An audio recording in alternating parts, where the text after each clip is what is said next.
우리 김용민 이사장님과 그 극우 개신교에 대한 유니버스 얘기를 잠깐 더 하고 갈 거거든요. 그러니까 여러분들 어디 가지 마시고 박진영 부원장님이 11시에 박진영 TV 하러 가기 전까지는 좀 기다려 주시면 감사하겠습니다. 아니 근데 요즘에 광화문 여기 집회 전광훈 쪽하고 네.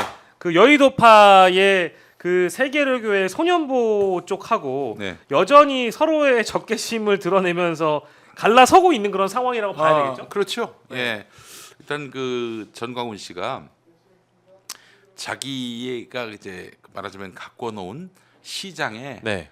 그 파일을 나누려고 하는 자들을 용서하지 않습니다.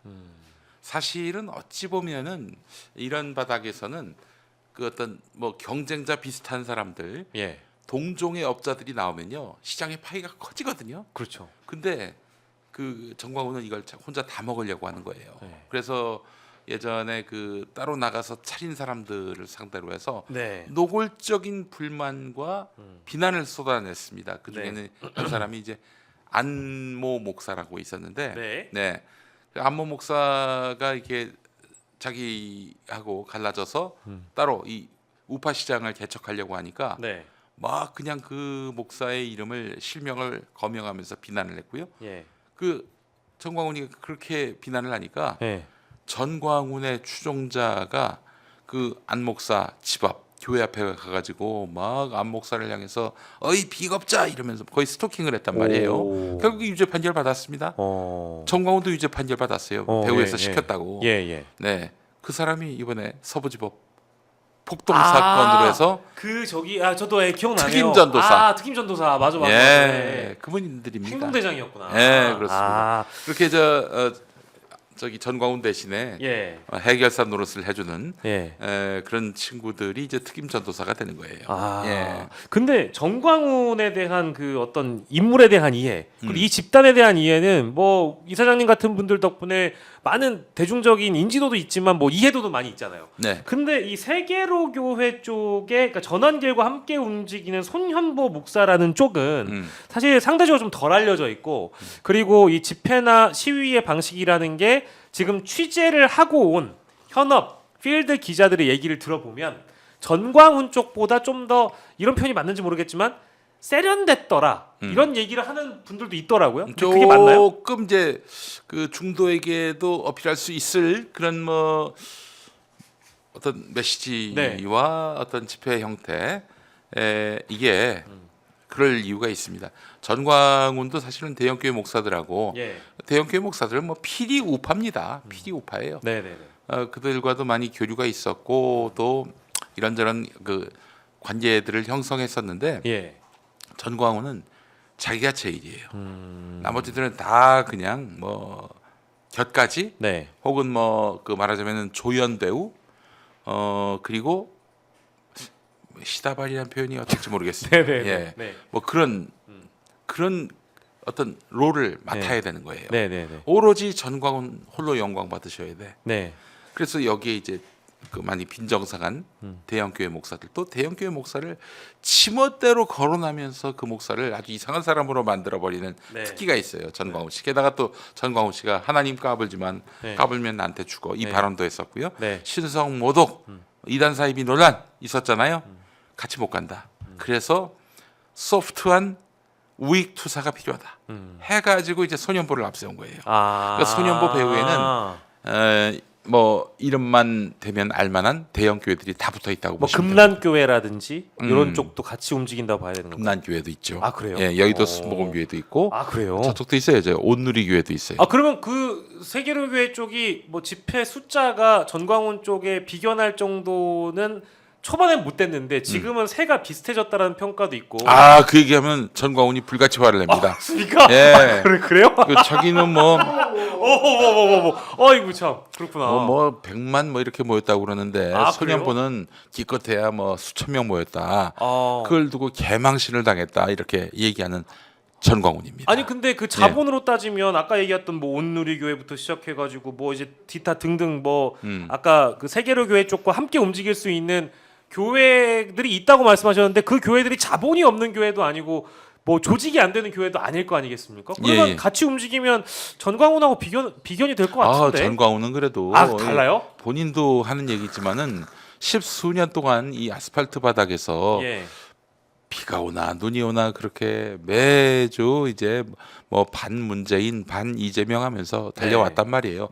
그 내공과 그간의 어떤 그런 그 과정들을 송두리째 무시할 수 없습니다. 소년보는 이제 막 시작한 그 추종 그 후발 주자일 뿐이지 전광훈의 어떤 이런 집회 노하우라든지 이 삥 뜯는 실력이 많이 모자라지요. 많이 모자라요.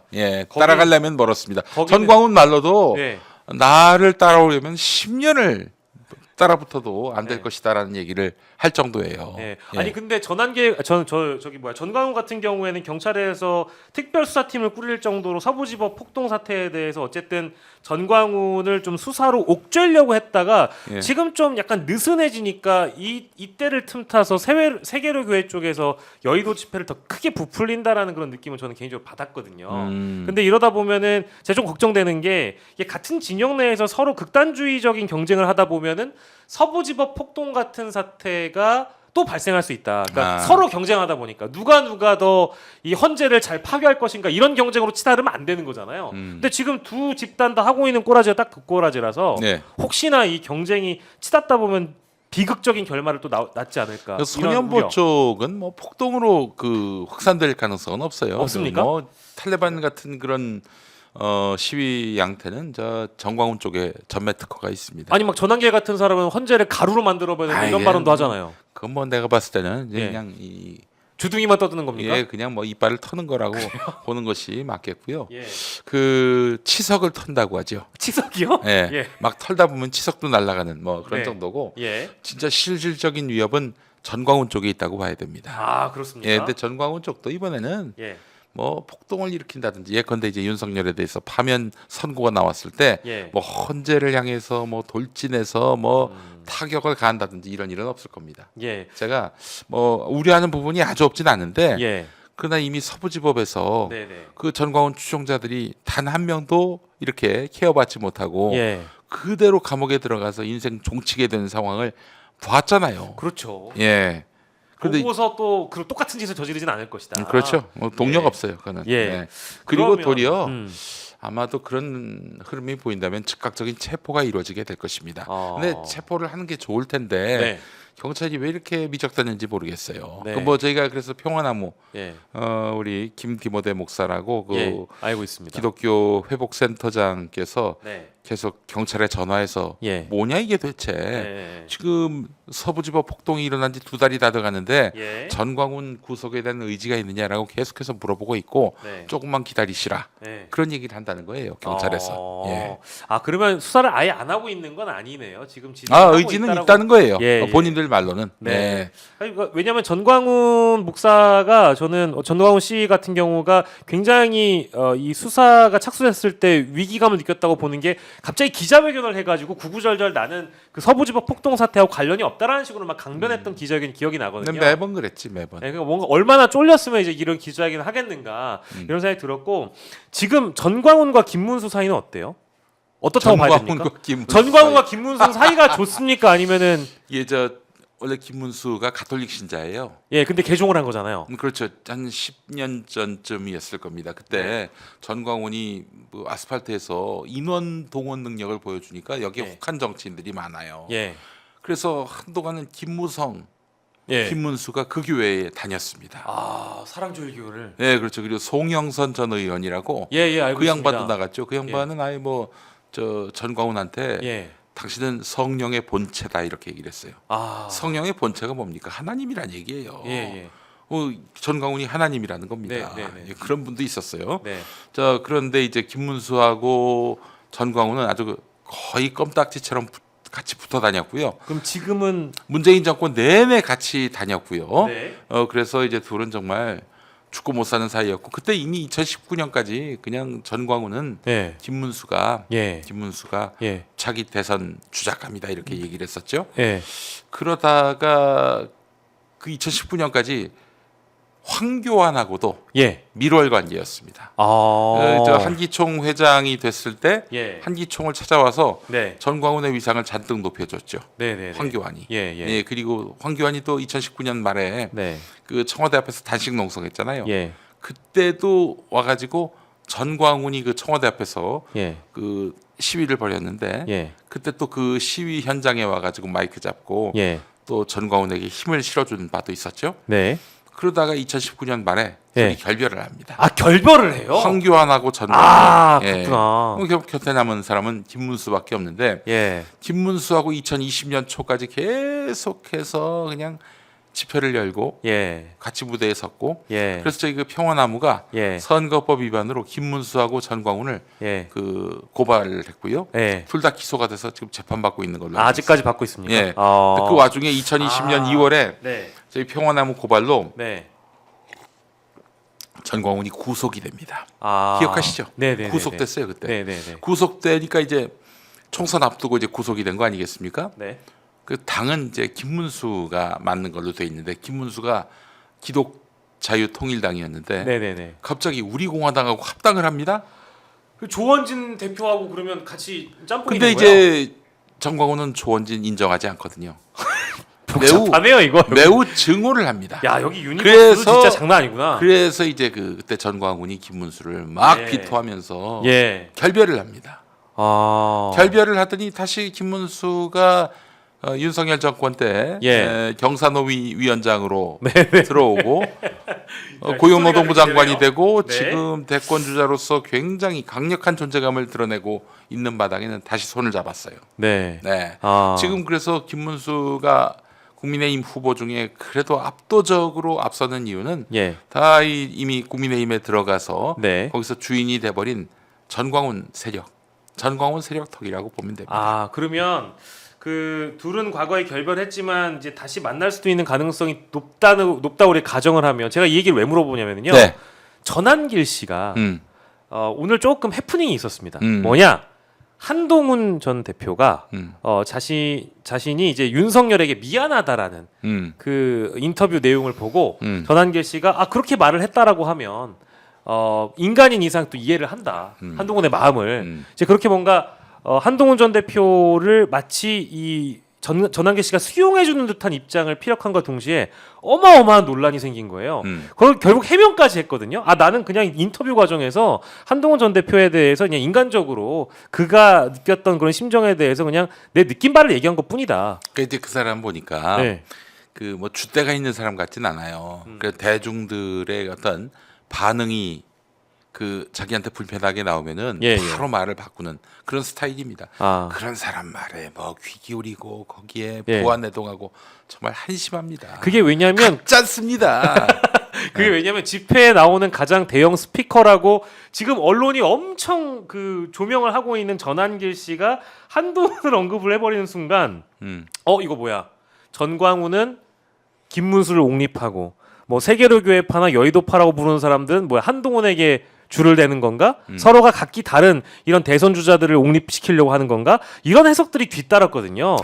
근데 그건 말이 안 되는 거잖아요, 그죠, 목사님? 전광훈이나 뭐 전한길이나 소년보나 이런 사람들 말에 뭐 귀 기울이는 분들 자체가 아유 좀 너무 부끄럽습니다. 네, 신경 쓰지 마세요. 그 예. 사람들이 무슨 뭐 진짜 나라를 위해서 네. 뭐 우리 한국 정치 발전을 위해서 뭐 멸사봉공하는 그런 사람들입니까? 네. 그렇지 않습니다. 네, 알겠습니다. 예, 오해하지 마세요.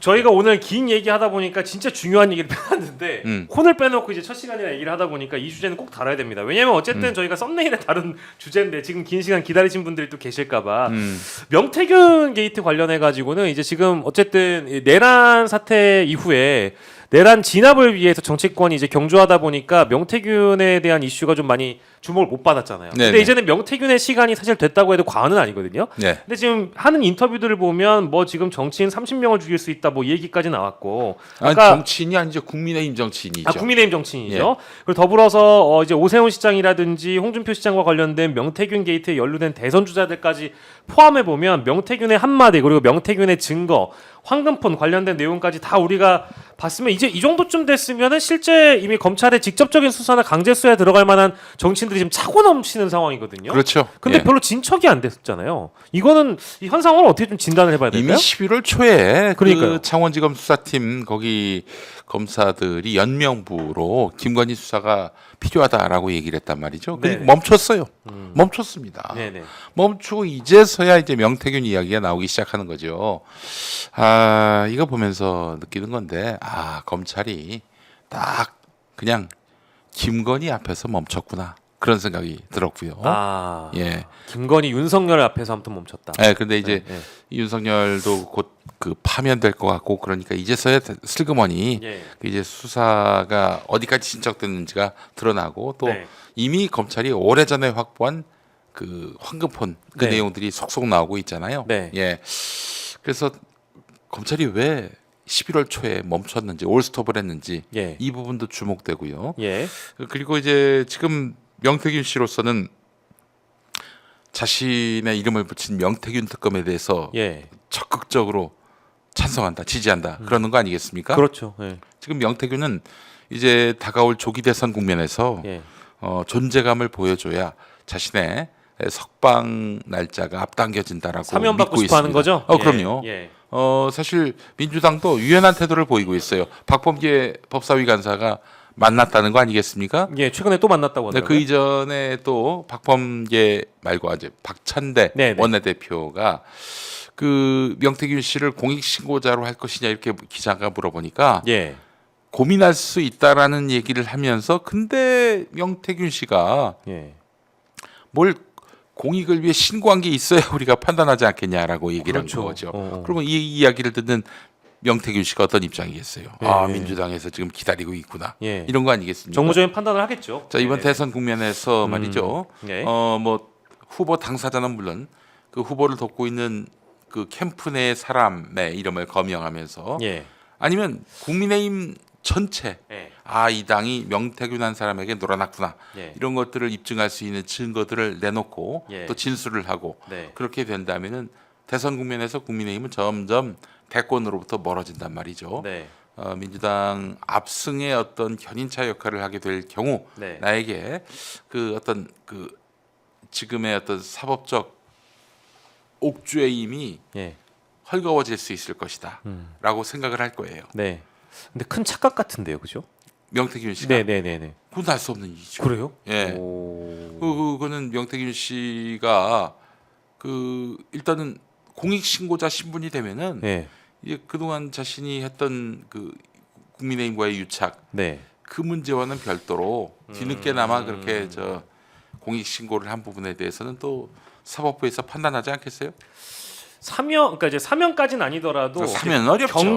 경감을 받게 해달라라는 그 일종의 거래잖아요. 그렇죠. 예, 예. 근데 그 거래를 일반 국민들이 명태균에 대한 인식이 그리 좋지는 않을 텐데 그거를 만약에 민주당 차원에서 뭐 수용을 해준다든지 이제 그런 걸 좀 도와준다라든지 제스처만 보인다고 하더라도 상당히 좀 부정적인 인식을 남기게 될 거라는 생각이 좀 민주당이 들어서. 뭘 한다는 얘기가 아니라요. 예. 사법부가 판단할 겁니다. 예, 그렇게 해서 진실에 다가가고 예. 또 그렇게 되면은 검찰 단계에서도 그 형량을 감경해 줌으로써 네. 그 명태균 씨가 조기에 석방할 수 있도록 길을 열지 않겠습니까? 그- 뭐 민주당이 무슨 뭐 명태균을 뭐 옹호하는 그런 법을 만들 리는 없을 것이고. 그렇죠. 근데 어쨌든 예. 자주 스킨십을 하면서 정무적으로 이제 민주당 의원들께서 노력을 하고 계신 거는 당연히 평가할 만한 일인데 차후에 어떤 거래가 있으면 안 된다는 아유, 차원의 뭐 그러게 그런 접근들 많이 있겠습니까? 하시는 것 같고 예. 그러면 지금 명태균 게이트에서 가장 대두되고 있는 인물이 오세훈, 홍준표, 이준석 요 정도로 일단 지금 좁혀볼 수 있는 거잖아요. 네네. 뭐 좀 넓게 보면은 윤상현까지도 수사 대상이라고 봐야 되겠네요. 그렇죠. 예. 윤상현뿐만 아니라 지금 뭐 저 김진태도 나오고 있고, 김진태 나오고 있고. 박완수 경남지사 예. 얘기도 나오고 있고, 예. 많죠.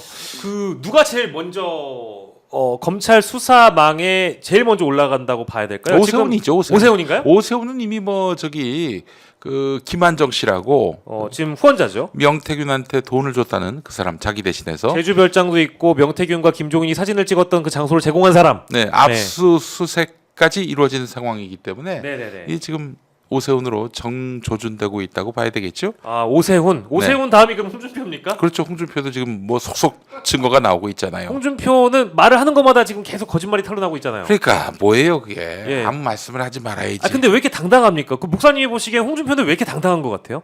그 언론들이 자기에 대해서 우호적으로 기사를 쓸 것이다 이렇게 기대를 하고 있으니까 그런 거죠. 만약에 그래요? 그 똑같은 행동을 이재명 대표가 한다고 그랬을 경우 거짓말쟁이 이재명 해가지고 몇 날 며칠 그 프레임으로 이 대표를 비난하는 그런 기사를 쓰지 않겠어요? 레거시 미디어들이. 그러니까 홍준표는 나름대로 언론이 자기에 대해서 함부로 세게 못 쓸 것이다라는 믿음을 갖고 거짓말도 아주 천연덕스럽게 하고 있는 거예요. 그러면 같은 맥락에서 이준석 의원도 그런 거예요? 그렇죠. 그래요? 이준석 의원 잘 보시면 알겠지만은 뭐 이슈에 막 그냥 올인하잖아요. 오늘 자기가 뭐 엔비디아 기자회견 됐어요. 자기가 이길 수 있다고 판단되는 사안에만 언급을 합니다. 입을 엽니다. 근데 죄송한데 그 목사님 엔비디아 얘기는 좀 저는 좀 죄송한데 후지던데 그거 그렇게 접근하는 건 아닌 것 같은데 반시장주의 뭐 이런 얘기 하잖아요. 이준석 의원이 말이죠. 이준석 의원의. 근데 사실은 엔비디아뿐만 아니라 예전에 그 대장동 관련해서도 수익이 발생하면은 공공이 사업을 잘해서 수익이 발생하면은 그것을 시민에게 나눠준다. 뭐 국민에게 나눠준다. 이건 항상 이재명 대표가 추구해 왔고 또 결국 국민의 지역 주민의 어떤 희생과 또 헌신 또 공공이 사업을 잘해서 이렇게 생긴 수익에 대해서 배당을 받는 것은 당연하다라고 판단하고 있는 것 같아요. 배당의 메커니즘에서 바라봐야 되는데 뭐 한번 국민에게 직접적인 어떤 이득과 혜택을 주어본 일이 없는 보수 계열 정치인들에게는 화들짝 놀랄 일이죠. 뭐 기업의 어떤 자산을 떼어서 국민들한테 분배한다는 식으로 생각을 하고 있는 건데, 그게 바로 본인의 한계임을 보여주는 것이어서 좀 안타깝게 생각을 합니다. 그러니까 저는 이제 AI 기술 얘기하거나 엔비디아 같은 이제 그 글로벌 기업을 그 민주연구원 유튜브였나? 그게 사실 뭐 구독자가 3만도 안 되는 되게 작은 유튜브에서 그 얘기하다가 이렇게까지 굉장히 커졌기 때문에 사실은 뭐 이재명 대표 쪽에서는 나쁠 거 없는 지금 이제 뭐랄까 이 논란 때문에 손해 보는 정치인은 없어요. 논란이 벌어졌을 때 사과하면 손해를 보지. 논란이 일어나는 건 좋은 겁니다. 그래서 사실 지난 대선 때 기본 사회 관련한 뭐 기본 소득 등 이 논란이 됐을 때 막 그 당내에 그 이재명 대표를 별로 안 좋아하는 이른바 비명계들이 그 공약하지 마라. 그 공약하면은 손해 본다 이러면서 막 푸시를 했고 결국 접었잖아요. 그렇죠. 접어서 결국 그 이후에 벌어진 일이 뭐냐? 대장동 이슈 갖고 한 선거 막판까지도 계속 그 이슈가 이재명 대표를 괴롭혔어요. 기본 사회로 논란을 체인지 시켰어야 했는데 그게 불리하다고 그걸 접다가 뭐 결국 본전도 못 찾은 격이 된 거죠. 그러면 하나만 더 마지막으로 여쭙고 싶은 게 저는 조금 자괴감을 느낀 주제가 하나 있거든요. 그 집회 나가가지고 이재명 대표가 10분 동안 연설한 내용 중에 꽃게밥이 들어가잖아요. 연평도 꽃게밥 발언. 그거 보셨어요? 근데 그게 논란이라고 기사가 나왔더라고요. 전체적인 맥락을 보니까 그 워딩 그대로 따면 이거는 뭐 진보 보수의 문제가 아니고 노상원 수첩에 수거 대상으로 들어갔던 사람이 내가 죽을 뻔했는데 살려줘서 국민 여러분 감사하다 이 얘기 아니었습니까? 그렇죠. 근데 그거를 가지고 아니 연평도 주민들을 연평도를 폄훼했다 이렇게 나오는 거 보고 사실은 제가 뭔가 연설의 맥락을 잘못 이해한 것 같아서 실제 그 연설을 다시 봤어요. 근데 내가 잘못 본 게 아니더라고요. 근데 그런 논란은 왜 벌어지는 거예요? 논란을 일으키는 사람들 사이에서만 논란이 벌어지고 있는 거 아니겠어요? 개의치 않고 넘어가야 된다고 보고요. 파블로프의 개라고 아십니까? 종소리가 울리면은 침을 흘리는 강아지들. 뭐 먹이를 주니까 이제 침을 흘리는 거 아니겠어요? 이런 식으로 이재명이 너 무슨 얘기 하나 보자. 내가 거기서 한 마디만 해라. 내가 너를 완전히 악마로 만들어 버리겠다. 이 KBS 전략. 그걸 보는 것 같아요. 이런 거에 좀 밥 먹고 이런 일에 몰두하시는 분들 참 안타깝습니다. 세상에 할 일이 그렇게도 없는지 모르겠어요. 좀 정책을 갖고 차라리 엔비디아 논란은 그나마 좀 생산적이죠. 생산적이에요. 이런 거 갖고 사람을 그냥 악마화 시키려고 그냥 무슨 말한지 뭐 한 마디만 던져봐라. 내가 너를 악마로 만들어 버리겠다. 이 태도는 정말 참 태어나서 참 할 짓도 없는 사람들이 하는 짓이다 이렇게 평가하지 않을 수가 없습니다. 그러니까 좀 안타까운 게 언론이 거기다가 논란 이걸 안 쓰면 되는데 기사 제목에다가 이재명 연평도 꽃게밥 발언 논란 점점점 해놓고 이제 뒤에다가 배준영 그 의원의 페이스북 이런 걸 달아놨더라고요. 그래서 그거 보고 나니까 이거는 이제 언론이 논란을 만드는 거다라는 차원에서 일단 지적을 좀 할 수밖에 없고 분명히 알아둬야 될 게 지금 네네네. 국민의힘은 내란 잔당입니다. 예. 내란 잔당이고 더 이상 국민들에게 무슨 메시지를 발표해도 이 신뢰를 얻지 못하고 있어요. 그렇게 그 국민의힘 의원들 코멘트로 해서 이재명 대표에 대한 정치적 무게감을 떨어뜨리려고 한다. 그 오판입니다. 아니 일단 말하는 사람의 어떤 신뢰가 전제돼야 그 사람 말을 주목하고 무게를 실을 텐데 내란 잔당들의 이야기에 누가 귀를 기울입니까? 누가 거기에 뭐 어떤 신뢰도를 부여할 수 있겠어요. 그러니까 뭐 열심히 하라고 하세요. 그러니까 저는 사실 이거 보면서 느끼는 게 뭐냐면은 지금 레거시 미디어들은 항상 유튜브 저널리즘을 훈계합니다. 물론 지금 극우 유튜브들의 준동으로 인해서 또 민주 진영 안에서도 뭐 가세연과 별 다르지 않은 유튜브도 있습니다. 뭐 이런 자들의 행태를 보게 되면은 비판받을 여지가 매우 많긴 하지만은 그러나 레거시 미디어들이 지금 유튜브 저널리즘을 비판하기엔 레거시들도 뭐 그렇게 뭐 공정하다. 그리고 신뢰성 있다 이렇게 말할 수도 없어요. 당신들도 나름대로 다 정파적 태도를 취하고 있잖아요. 그죠? 편파성도 띠고 있고요. 그리고 이 말도 안 되는 논란 같지도 않은 논란을 논란이라고 갖다 붙이고 뭐 단독이라고도 말할 수 없는 그런 허접한 기사를 단독이라고 갖다 붙이고 왜 사람들이 유튜브에 귀를 기울이겠어요? 너희들의 기사가 형편없기 때문에 그런 거 아니겠어요? 그러니까 지금 본인들부터 자성하기 바랍니다. 지난 총선 때 보십시오. 막 그냥 비명 행사 프레임으로 그냥 선거 직전까지 떠들어댔던 언론들, 당신들은 공정했습니까? 또 본인들이 다 잘하세요. 쓴소리로 저희가 듣도록 하겠습니다. 아니 오마이뉴스한테 한 얘기 아닌데? 그건 아니었어요. 저도 그렇게 이해한 건 아니었습니다. 오마이뉴스는 잘하고 있습니다. 그렇게 그렇게 이해한 건 아니었고요. 이렇게 늦은 시간에 사실 모시기가 힘든 분들이 정치 라이브를 위해서 이렇게 또 발품 팔고 팔아주십니다. 너무너무 감사드리고요. 이 늦은 시간까지 함께해 주신 우리 평화나무 김용민 이사장님과 함께했고 매일 오전 11시에 방송하시잖아요. 10시. 10시 죄송합니다. 10시에 김용민 브리핑. 또 이제 하셔야 되니까 저희가 일찍 보내드리는 건 아닌데 이렇게 또 보내드리게 됐습니다. 내일 아침 10시. 내일은 누가 나오세요 이 시간에? 내일은 제가 지금 그 섭외 현황을 봤는데 까먹었어요. 누가? 김준혁 의원님 하고 또 한 분 더 나오시잖아요. 백이성 역사 강사 이렇게 두 분을 또 모시도록 했습니다. 내일 이 방송도 많이 사랑해 주시고 내일 오전 우리 핫스팟도 많이 사랑해 주시면서 동시에 경쟁 프로그램이 된 거네요. 핫스팟과 김용민 브리핑 많이 사랑해 주세요. 오마이뉴스에서 함께한 오마이TV에서 함께한 오늘 정치 라이브 시간 이렇게 인사드리도록 하겠습니다. 끝까지 시청해 주신 여러분 대단히 감사드리고요. 저희는 내일 이 시간에 동일하게 돌아오겠습니다. 여러분 고맙습니다. 이사장님 고생 많으셨습니다. 감사합니다. 고맙습니다.